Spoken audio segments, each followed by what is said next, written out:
गजाननं भूतगणादिसेवितं कपितजम्बुफलचारिभक्षणम् उमासुतं शोकविनाशकारकं नमामि विघ्नेश्वरपादितंजयम्।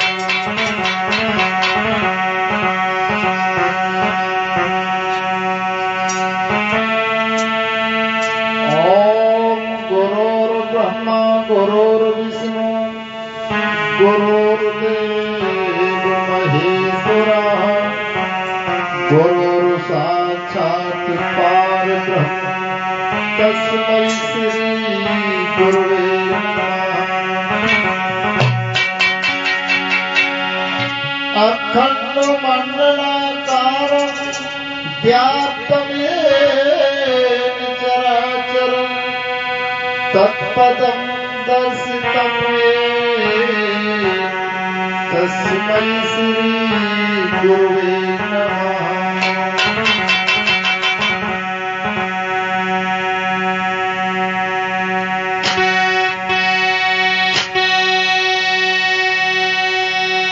तो दीन बंधु दयानिधि और हे प्रभु न्यायाधीश,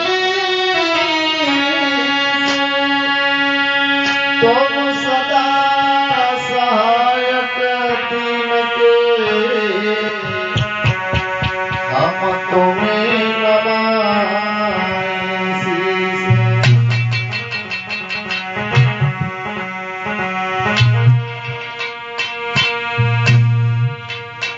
आइए हनुमंत विराजिए, कथा कहो मत अनुसार, प्रेम से आसन लीजियो, सुसिद्धि करो सब कार्य। बोलिए पवन सुत हनुमान की। कथा में प्रवेश होने से पहले दो शब्द अपने इष्ट देव के चरणों में, उसके बाद में कथा को लेकर के चलेंगे।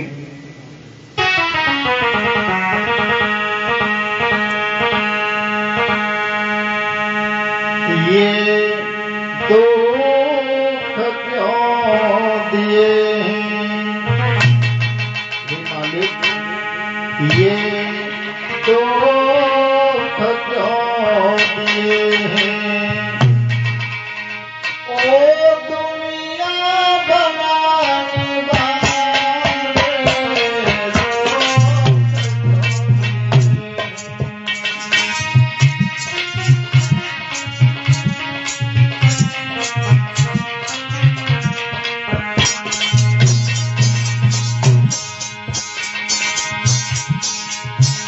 ये तो क्यों दिए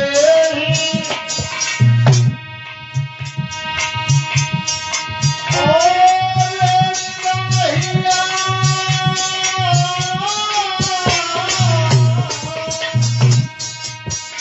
ये तो क्यों दिए ओ दुनिया बनाने वाले। तेरे गीत गाते गाते, तेरे गीत गाते गाते, ओ मेरे जीवन मर गए।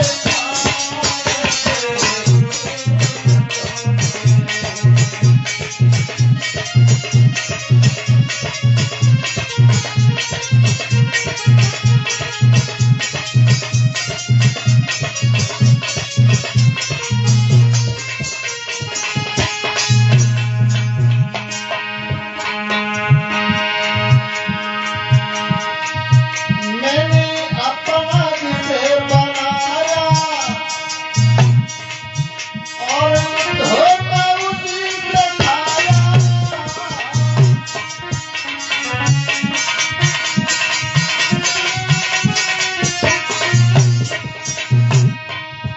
मैंने धोखा उसी से खाया, कैसी है प्रभु तेरी दुनिया। हे मालिक,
दिया नहीं मुझे जाना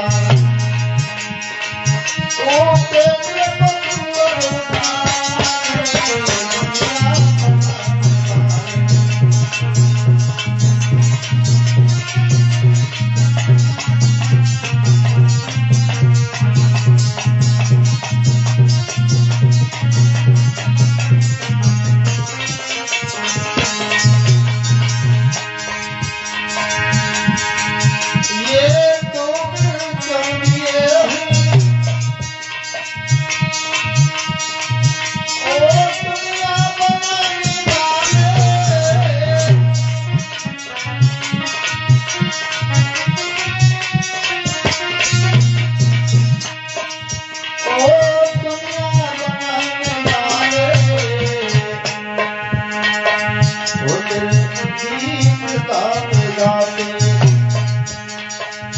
तेरे गीत गाते गाते वो मेरे जीवन में पड़ गए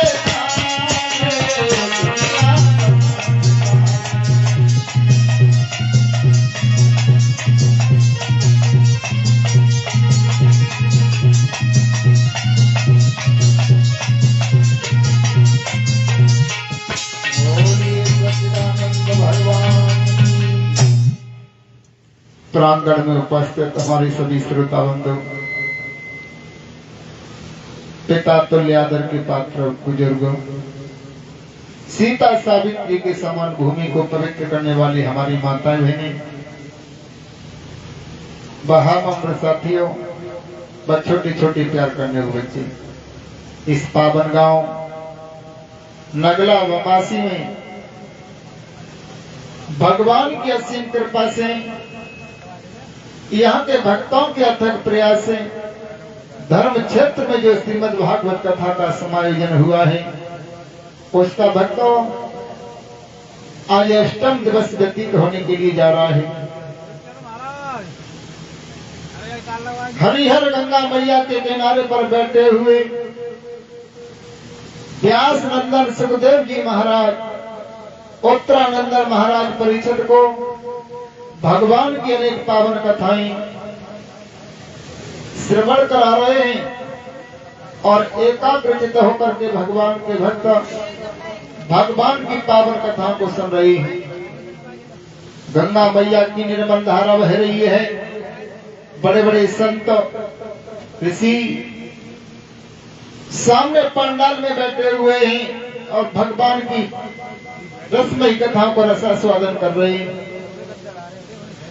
समझा करके कहने लगे, हे राजन परीक्षित, भगवान श्याम सुंदर के मथुरा की जेल खाने में अवतार लेने के बाद में रातों ही रात महात्मा बलदेव जी के द्वारा जेल से गोकुल में पहुंचाया गया है और जहां गोकुल में नंदरानी के गर्भ से जिस कन्या ने जन्म लिया, जो साक्षात दुर्गा का रूप है, उसको लेकर के बलदेव जी जब लौटे, मथुरा के लिए,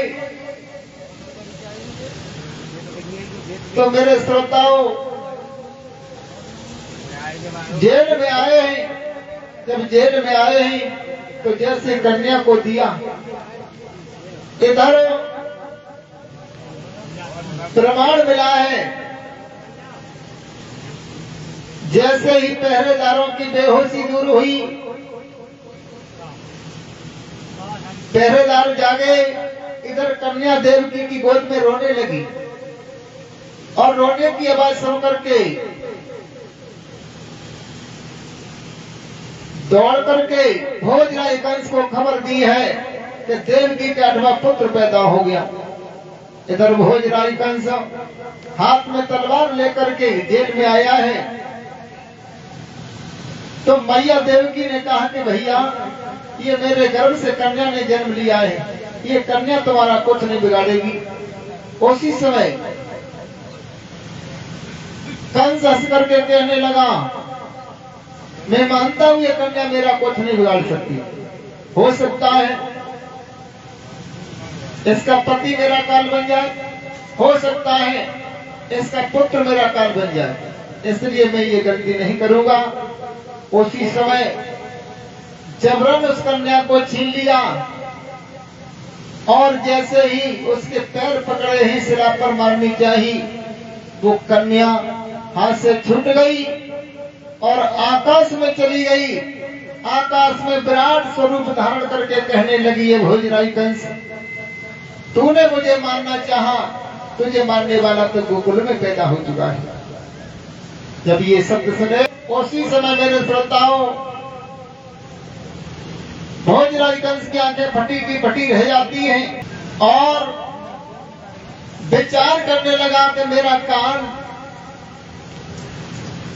देवकी के गर्भ से पैदा होना था, लेकिन ये कन्या कह रही है कि गोकुल में पैदा हो गया और देवकी के गर्भ से कन्या।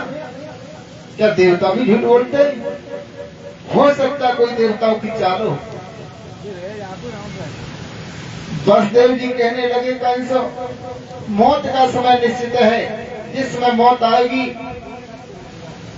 वो तुम्हें ढूंढ लेगी, चाहे इंसान कितना भी कोशिश करे।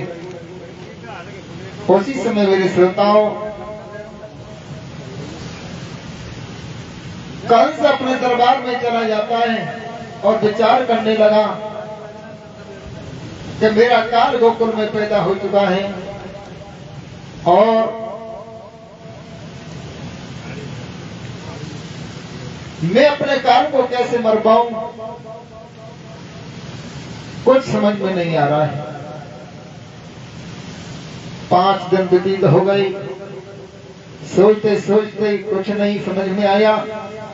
अंत में पूतना आई है और कहने लगी, भैया आप उदास कैसे हो?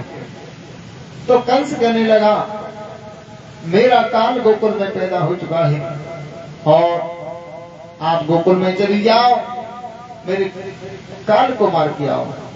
उसी समय कंस के कहने के अनुसार पूतना एक सुंदर गोपी का वेश बनाती है और अपने स्तनों से विष लगाती है, जो कालकूट नाम का विष लगाया है, और विचार करने लगी, मैं अपने भैया के काल को अपना स्तनपान कराऊंगी और वो काल समाप्त हो जाएगा।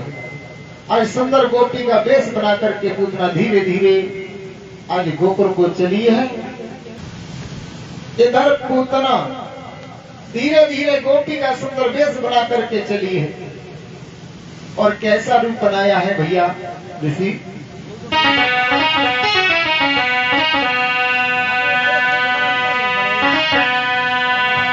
बन गई गोकुल की गुजारिया,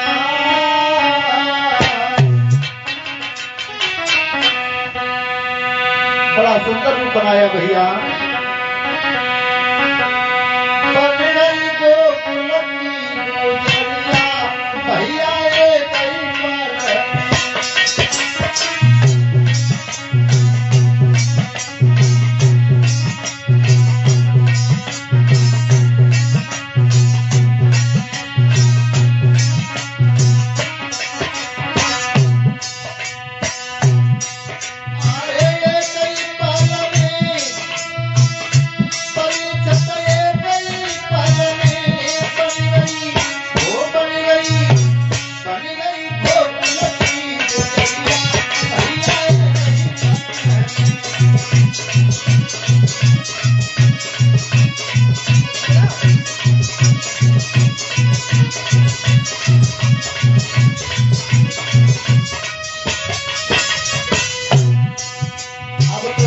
गोपी का वेश बनाया और कैसा रूप बनाया।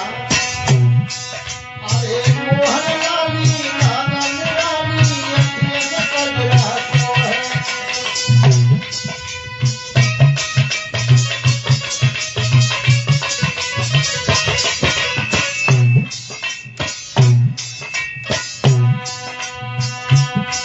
अरे मोहन लाली नागन रानी अखियाँ कल रातों है।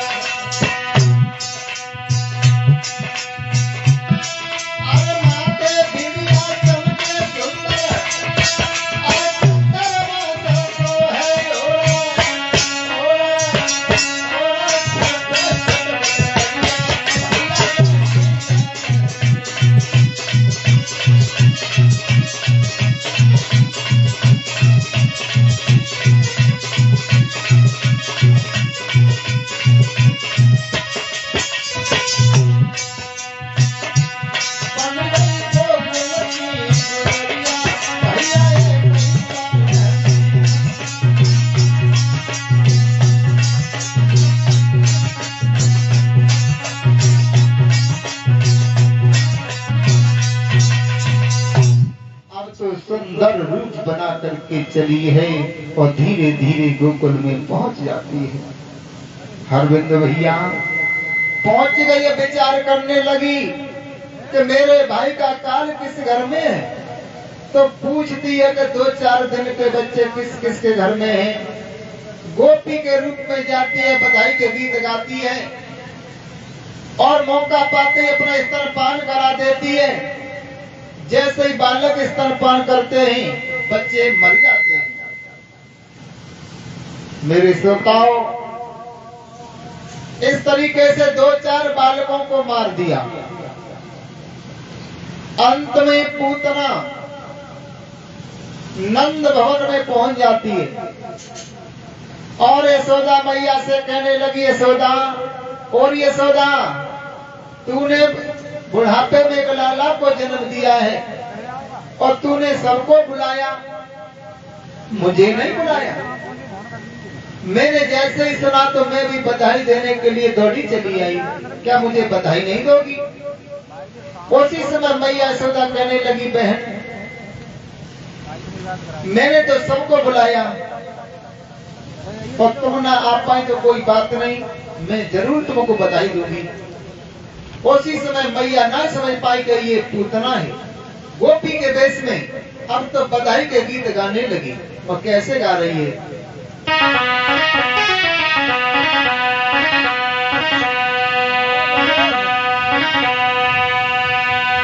आरे लाला जन्म से आई, यशोदा रानी दे दो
बधाई के गीत गा रही है, लेकिन मैया यशोदा ना समझ पाई ये राक्षसी है। इधर भगवान कन्हैया पालने में झूल रहे हैं, विचार करने लगे, मामा ने मुझे मारने के लिए पूतना को भेजा है, मैं इसको जीवित नहीं जाने दूंगा, मैं इसके पूर्व जन्म की इच्छा को पूरी करूंगा। पूतना की पूर्व जन्म की इच्छा क्या थी? तो सुखदेव जी महाराज ने समझा करके कहा, ये पूतना पूर्व जन्म में राजा बलि की लड़की रतनमाला थी। अरविंद भैया, पूतना पूर्व जन्म में राजा बलि की लड़की रतनमाला थी। इसकी इच्छा थी। वो इच्छा क्या थी? जिस समय बलि के दरवाजे पर 52 अवतार लेकर के भगवान विष्णु गए थे और आवाज लगा रहे थे, सुंदर रूप है 52 भगवान का, उस समय ये रतनमाला राजा बलि की लड़की महल की छत पर खड़ी है और सुंदर से महात्मा को देखती है। विचार करने लगी मन ही मन, बड़े सुंदर महात्माएं, मन की इच्छा होती है कि ऐसे महात्मा को मैं गोद में खिलाऊं और अपना स्तनपान कराऊं। 52 भगवान रतनमाला की मनोकामना को समझ गए, मन ही मन आशीर्वाद दे दिया, हे रतनमाला, तेरी ये इच्छा मैं इस समय पूर्ण नहीं कर सकता। जब द्वापर में मेरा अवतार होगा तब तेरी इच्छा पूरी करूंगा। वही राजा बलि की लड़की रतनमाला पूतना बनी है और 52 भगवान श्याम सुंदर रूप बने हैं। पालने में विचार कर रहे हैं, तेरी पूर्व जन्म की इच्छा मुझे पूर्ण करनी है। इधर मैया से बतला रही है, श्याम सुंदर विचार करने लगे, ये इसी तरीके से बतलाती रही तो मैं पूतना को मार नहीं पाऊंगा। उसी समय योग माया का संचार किया, मैया को मूर्छा आ गई और जैसे मूर्छा आई है तो पूतना को मौका मिल गया और पालने में जो झूल रही श्याम सुंदर भगवान को अपने गोदी में ले लिया और अपनी छाती से स्तनपान कराती हुई घर से निकल जाती है वृंदावन की तरफ और आकाश मार्ग में उड़ने लगी, मथुरा की तरफ जाने लगी। श्याम को लेकर के भगवान कन्हैया विचार करने लगे, ये मुझे मामा के पास ले जा रही है, अगर मैं आज कंस के पास पहुंच गया तो मुझे आज ही कंस को मारना पड़ेगा महाराज, इसलिए आज नहीं जाऊंगा। उसी समय छाती से चिपक गए, स्तनपान करने लगे, प्राणों को खींचने लगे श्याम सुंदर भगवान। और जैसे प्राणों को खींचने लगे ही अब तो फेफड़े सिकुड़ने लगे, सांस लेना मुश्किल हो गया पूतना को। अब तो इतने भारी बन गए श्याम सुंदर भगवान कि पूतना से श्याम का भार सहन नहीं हुआ और घबराती हुई चक्कर काटती हुई पूतना आसमान से जैसे वृंदावन में जमीन में गिरी, वैसे गिरते गिरते पूतना का प्राणांत हो गया। बोलिए श्याम सुंदर भगवान की। 5 दिन की अवस्था में भगवान कन्हैया ने राष्ट्री पूतना का वध किया। एक सुंदर कीर्तन बोलेंगे सब लोग।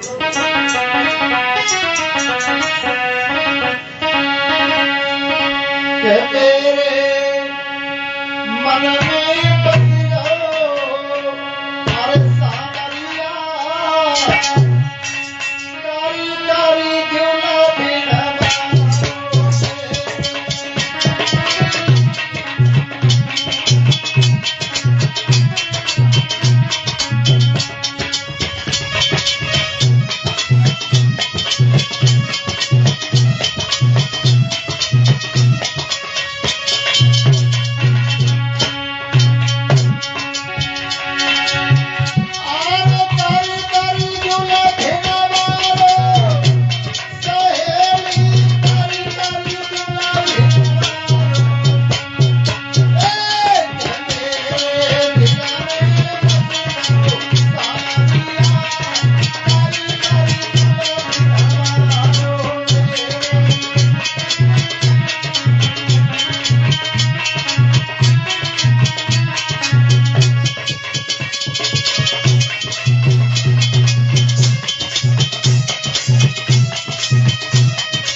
तरीके से 5 दिन की अवस्था में भगवान कन्हैया ने राक्षसी पूतना का वध किया।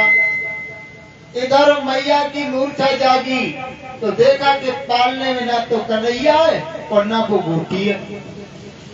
इधर ग्वालों ने देखा कि वृंदावन में बहुत बड़े शरीर की राक्षसी मरी पड़ी है, उसकी छाती पर किसी का लाला खेल रहा है।